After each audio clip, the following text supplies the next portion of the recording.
Okay. You look so nice in a hat, like a director. Thank you. I feel a bit directory. Yeah. It's also because I have really greasy hair, so You just tell them that. I can cut it out. The power is mine. Okay. Right. Hi guys, welcome to Creative Living. My name's Max. And I'm Amy. And today we're going to talk about imposter syndrome. Yes. Do you want to explain that? Yep. So I've had a few people recently just in my life bring up imposter syndrome, this, feeling that pretty much every single one of us have, ironically, of that we're pretending we are something that we're not. Yes. So that we're pretending that we are authors, writers, when actually in reality we don't think we are. Yeah. And it is something that I experience regularly, and I think it's really important to talk about because I think it is literally universal. Yeah. I think nearly everyone feels it, unless you're a bit of an asshole. Yeah, no, I think it's true. And I think that's like that little stage before you actually feel that you are. I think everyone at some level feels like they're they have to play a little bit of a role. Yeah. And pretend, like kids do. Like, I'll pretend to be a cowboy today. Or I'll pretend to be, and we have that as adults where we have to sort of sink into it. And then there's times where we feel like we say it. Yeah, this is like faking it. Like, oh, am I? I feel Yeah. like I'm not. Yeah. Yep, definitely.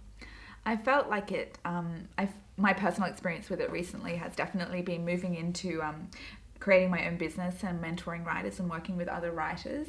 And just having to deal with like, who do I think I am kind of questions. Yeah. As to why I am qualified to do this, when especially in my position as an unpublished author, I am in a very unique situation, which I've never met anyone who does what I do in the same situation that I am. So for me, I've had to deal with imposter syndrome frequently, and I've had to remind myself of the facts, like separating the story that I tell myself from like what is actually true, and that's not always easy. Sorry, I'm just looking at you. You look white on the camera. I'm a ghosty boy. I'm just going to change the settings. Okay, there we go. Yeah, a bit of Your colour. normal colour now. Okay, continue. Sorry. That's okay. Interrupted.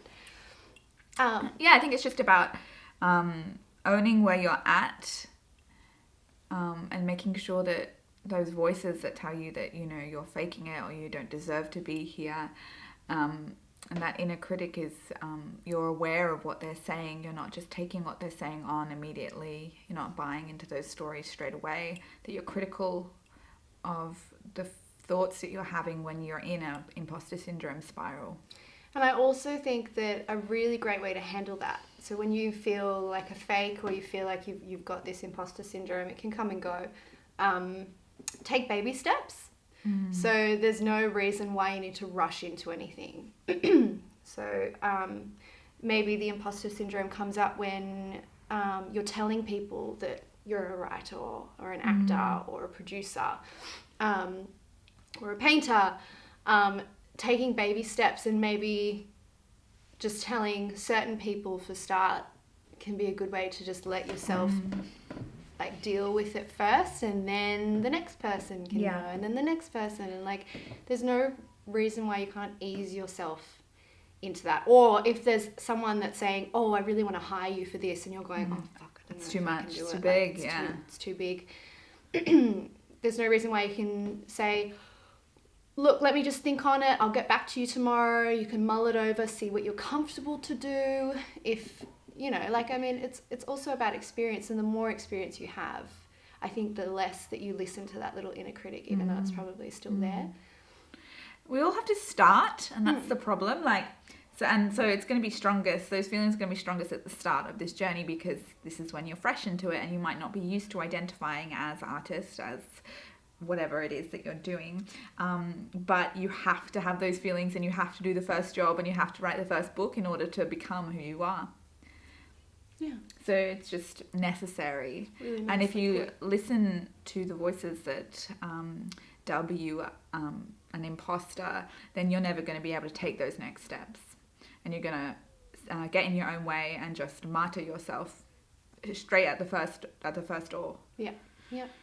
Mm. No, So a really good way to put it. it's important when you get these feelings to know that they're getting in your way of greatness, and you need to be very critical of those thoughts.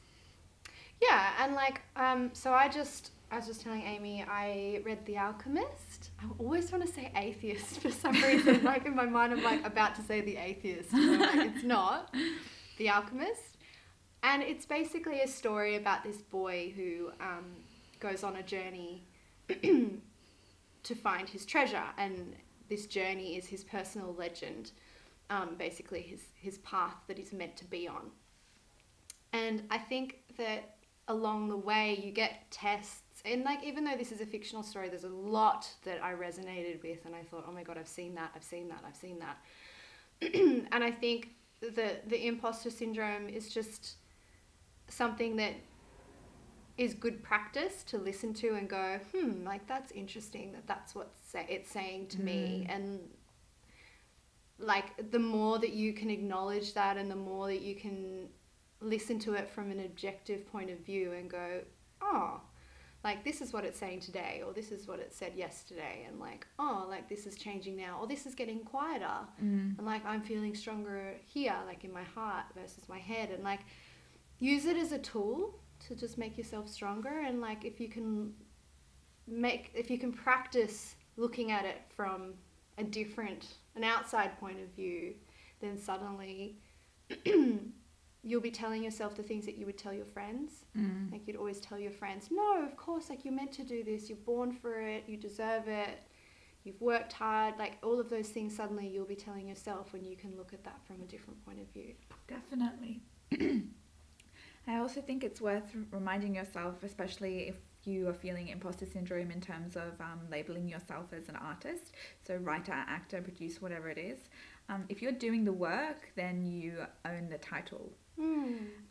So publishing or getting a job or getting a gig isn't the ticket to your title. That's not the gateway to being called actor or writer or whatever it is you do.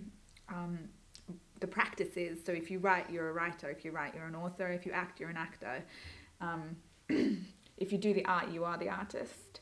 And that's a really good way to combat those feelings, I think. I like that. And it's very simple. Yeah. It's a really good way to remind yourself when you're thinking like, oh, when someone asks you what you do, and we've spoken about this before, it's very hard to reply with what you do. But if someone's like, hey, Mackie, what do you do? You're like, well, I produce videos. I'm a producer. Or someone asks me, I write books. I'm a writer. And just remember that the practice is what you are. You are what you do. Yeah, I like that. Yeah. And don't overcomplicate it. Yeah. It doesn't need to be complicated. No, it doesn't. And also remember that literally everybody thinks this. Brene Brown talks about it a lot. The chick is like fucking phenomenal at what she does, and she feels like an imposter. Like she's amazing. Yeah, and she's amazing. Like so many famous people, or like famous in inverted commas, or successful, whatever you want to say, like they feel like they're imposters, and that's just so typical of our human nature, and it's not specific to you. Sorry to burst your bubble, but you are not the only one who's thinking that you're an imposter. Like, oh, someone's ringing someone. Someone's ringing someone. It's okay. I think it's Katie because she's outside. Oh, answer. Is it her? Oh, is it me? Duty calls. No, it's your mummy. Oh, it's Mama. I'll call it back. Katie is outside though. Oh, she is. Okay, cool. Yeah. I think this is I think this is a good time to come in. Come in, Susie. Hi. Are we done? Yeah.